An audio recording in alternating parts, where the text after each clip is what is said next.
দখলদার ইসরায়েলি বাহিনী এবং ফিলিস্তিন পুরোদমে যুদ্ধ চলছে। জানিয়ে দেব হাতে থাকা সর্বশেষ আপডেট আন্তর্জাতিক সংবাদ। প্রথমেই সংবাদ শিরোনাম, ইসরায়েলের ওপর হামলা না চালালে আল্লাহ শাস্তি দেবেন বলেছেন খামেনি। এরপর জানিয়ে দিব ইসরায়েল ঘনিষ্ঠ হতে গিয়ে গুপ্ত হত্যার শঙ্কায় সৌদি যুবরাজ। এদিকে বাংলাদেশের প্রগতি যাত্রায় ভারত সহযাত্রী বলেছেন মোদি। এরপর জানিয়ে দিব নাইজারে সন্ত্রাসী হামলায় 15 বেসামরিক লোক নিহত। আরও জানিয়ে দিব বিদেশি পর্যটকদের স্বাগত জানাতে প্রস্তুত উত্তর কোরিয়া। সর্বশেষ জানিয়ে দিব গাজা যুদ্ধ নিয়ে বিক্ষোভের জের কলম্বিয়া বিশ্ববিদ্যালয়ের প্রেসিডেন্টের পদত্যাগ। এতক্ষণ শুনছিলেন সংবাদ শিরোনাম, এবারে বিস্তারিত। তবে অনুরোধ থাকবে ভিডিওটিতে একটি লাইক করবেন এবং কমেন্ট করে জানিয়ে দিবেন কোন জেলা থেকে আপনি আমাদের এই ভিডিওটি দেখছেন।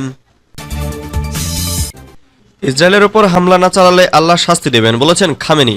ইরানের সর্বোচ্চ ধর্মীয় নেতা আয়াতুল্লাহ আলী খামেনি বলেছেন, ইসরায়েলের বিরুদ্ধে তারা হামলা চালানোর যে সিদ্ধান্ত নিয়েছেন সেটি থেকে পেছানোর বা কোনো ছাড় দেওয়ার সুযোগ নেই। যদি ইরান এ থেকে পিছিয়ে যায় তাহলে আল্লাহ তাদের শাস্তি দেবেন বলে সতর্কতা দিয়েছেন তিনি। গত মাসে ইরানের রাজধানী তেহরানে গুপ্ত হত্যার শিকার হন হামাসের প্রধান ইসমাইল হানিয়া। এই হত্যাকাণ্ডের প্রতিশোধ নিতে দখলদার ইসরায়েলে সরাসরি হামলা চালানোর পরিকল্পনা গ্রহণ করে ইরান। খামেনির দাবি, শত্রুর স্নায়ুযুদ্ধের মাধ্যমে ইরানকে চাপ দিচ্ছে যেন তারা ইসরায়েলে হামলার পরিকল্পনা পুনর্বিবেচনা করে। ৮৬ বছর বয়সী এ নেতা বলেছেন, ইরান যদি ইসরায়েলের ওপর সামরিক, রাজনৈতিক অথবা অর্থনৈতিক যে কোনো হামলার পরিকল্পনা থেকে পিছিয়ে যায় তাহলে আল্লাহ কঠোর শাস্তি দেবেন। ইসমাইল হানিয়াকে হত্যার পর ইরান তাৎক্ষণিকভাবে ইসরায়েলের ওপর কোনো হামলা চালায়নি। বিশ্লেষকরা বলছেন এটি ইরানের একটি কৌশলগত অবস্থান। ইসরায়েল ঘনিষ্ঠ হতে গিয়ে গুপ্ত হত্যার শঙ্কায় সৌদি যুবরাজ। সৌদি ক্রাউন প্রিন্স মোহাম্মদ বিন সালমান ইসরায়েলের সাথে সম্পর্ক স্বাভাবিক করার প্রচেষ্টার ফলে গুপ্ত হত্যার সম্মুখীন হতে পারেন বলে আশঙ্কা করেছেন। আমেরিকান অনলাইন নিউজ ম্যাগাজিন পলিটিকোয় বুধবার প্রকাশিত একটি কলামে মার্কিন আইন প্রণেতাদের সাথে সৌদি রাজকর্মকর্তাদের সাম্প্রতিক কথোপকথনের বরাত দিয়ে এই খবর প্রকাশ করেছে। প্রতিবেদনে বলা হয়েছে, সৌদি রাজকর্মকর্তারা কংগ্রেস সদস্যদের কাছে উল্লেখ করেছেন যে তিনি যুক্তরাষ্ট্র এবং ইসরায়েলের সাথে একটি বড় দর কষাকষি করে তার জীবনকে ঝুঁকির মধ্যে ফেলেছে, যার মধ্যে সৌদি ও ইসরায়েল সম্পর্ক স্বাভাবিক করা রয়েছে। ওই প্রতিবেদনে বলা হয়েছে, আনোয়ার সাদাতের বিষয়টিও সামনে আনা হয়। ইসরায়েলের সাথে শান্তি চুক্তি করার পরই তিনি হত্যাকাণ্ডের শিকার হয়েছেন। সাদাতকে রক্ষা করার জন্য যুক্তরাষ্ট্র কি করেছিল সেই প্রশ্নও তুলেছেন সৌদির রাজকর্মকর্তারা। ২০২০ সালে সংযুক্ত আরব আমিরাত, বাহরাইন, সুদান এবং মরক্কোর সাথে মার্কিন মধ্যস্থতায় সম্প্রীতি চুক্তিতে প্রবেশ করে। ওয়াশিংটনও তেল আবিবের সাথে রিয়াদের সম্পর্ক জোরদার করার চেষ্টা করেছে বলে জানা গেছে। বাংলাদেশের প্রগতি যাত্রায় ভারত সহযাত্রী বলেছেন মোদি।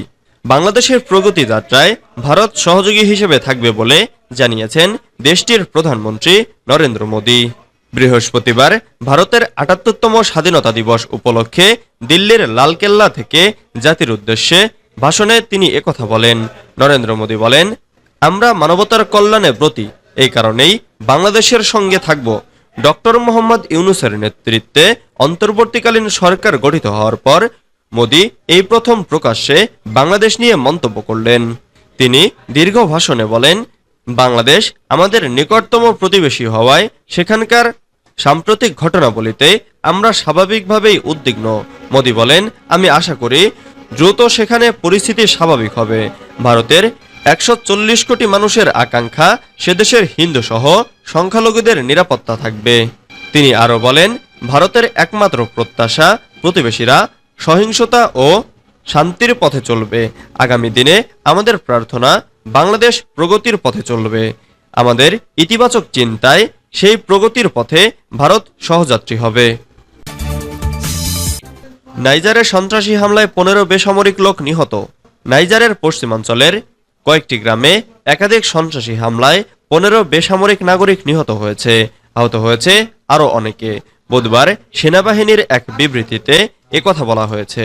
বিবৃতিতে বলা হয়, মেহানা এলাকায় দুষ্কৃতিকারীরা নিরস্ত্র লোকজনের ওপর ঘৃণ্য কয়েকটি সহিংস হামলা চালিয়েছে। এতে 15 জনের প্রাণহানি ঘটে। নাইজারের তিলাবেরি এলাকায় যে 6টি অঞ্চলকে টার্গেট করা হয়, মেহানা তার একটি। এই 6টি অঞ্চল মালি ও বুরকিনা ফাসোর সীমান্তে অবস্থিত। ইসলামিক স্টেট ও আল কায়দা সংশ্লিষ্ট জিহাদিদের আস্তানা রয়েছে এ অঞ্চলে। উল্লেখ্য, মেহানা অঞ্চলের সাধারণ লোকজন প্রায়ই সন্ত্রাসী হামলার শিকার হচ্ছে। এ কারণে এখান থেকে লোকজন ব্যাপকভাবে অন্যত্র চলে যেতে বাধ্য হচ্ছে। বিদেশি পর্যটকদের স্বাগত জানাতে প্রস্তুত উত্তর কোরিয়া। উত্তর কোরিয়া অবশেষে বিদেশি পর্যটকদের জন্য শামজিয়ান শহরের দরজা খুলতে চলেছে। চীনের বেইজিং ভিত্তিক কোরও ট্যুরস জানিয়েছে, তাদের স্থানীয় অংশীদারদের সঙ্গে যোগাযোগের ভিত্তিতে জানা গেছে, চলতি বছরের ডিসেম্বর থেকে শামজিয়ন শহরে বিদেশি পর্যটকদের প্রবেশের অনুমতি দেওয়া হবে। বিভিন্ন ভ্রমণ কোম্পানি আশা প্রকাশ করেছে, শামজিয়নের পাশাপাশি উত্তর কোরিয়ার অন্যান্য এলাকাগুলোতেও শিগগিরই পর্যটকদের ভ্রমণের সুযোগ দেওয়া হতে পারে। উত্তর কোরিয়ায় আন্তর্জাতিক ফ্লাইট পুনরায় চালু হওয়ার পর গত ফেব্রুয়ারিতে রুশ পর্যটকদের একটি ছোট দল ব্যক্তিগত সফরে উত্তর কোরিয়া গিয়েছিল। এরপর গত জুন মাসে রাশিয়ার প্রেসিডেন্ট ভ্লাদিমির পুতিন দেশটি সফর করেন। উল্লেখ্য, 2020 সাল থেকে কিং জং উনের দেশটি আন্তর্জাতিক পর্যটকদের জন্য পুরোপুরি বন্ধ ছিল। আরেকটি ট্রাভেল এজেন্সি কেটিজি ট্যুরস জানিয়েছে, আসছে শীত মৌসুম থেকে শামজিয়ন শহরে বিদেশি পর্যটকদের ভ্রমণের অনুমতি দেওয়া হবে। গাজা যুদ্ধ নিয়ে বিক্ষোভের জের কলম্বিয়া বিশ্ববিদ্যালয়ের প্রেসিডেন্টের পদত্যাগ। যুক্তরাষ্ট্রের কলম্বিয়া বিশ্ববিদ্যালয়ের প্রেসিডেন্ট নিমুশে শফিক গতকাল বুধবার পদত্যাগ করেছেন। গাজা যুদ্ধকে কেন্দ্র করে বিশ্ববিদ্যালয়টির ক্যাম্পাসে তুমুল বিক্ষোভের প্রায় 4 মাস পর পদত্যাগ করলেন শফিক। ক্যাম্পাসে বিক্ষোভ মোকাবেলায় বিশ্ববিদ্যালয় কর্তৃপক্ষের পদক্ষেপ নিয়ে ফিলিস্তিন ও ইসরায়েল উভয়পন্থী লোকজন তীব্র সমালোচনা করেছিলেন। শফিক গতকাল বিশ্ববিদ্যালয়টির শিক্ষার্থী, শিক্ষক, কর্মকর্তাদের কাছে একটি ইমেল পাঠান। এতে শফিক লিখেছেন, তিনি একটি অশান্ত সময় দেখেছেন।